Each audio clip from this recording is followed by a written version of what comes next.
มาครับทุกคนวันนี้เรามาทำเนี้ยวโฮกกล้วยนะวันนี้เราใช้กล้วยไข่นะ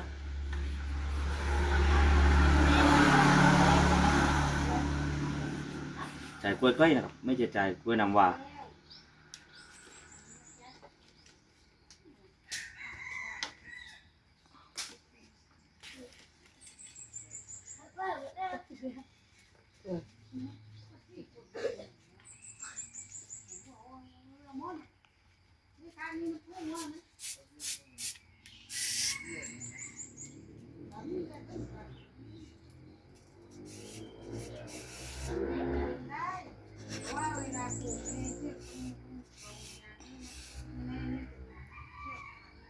หลังจากที่ว่าเราโห่เสร็จแล้วก็มัดไอ้ข้าวขูนะครับเอาลงนึ่งได้เลย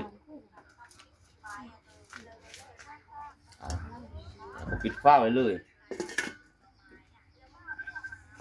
นะครับหลังจากที่เรานึ่งไปชั่วโมงเต็มๆนะครับก็สุกเป็นทีเรียบร้อยแล้ว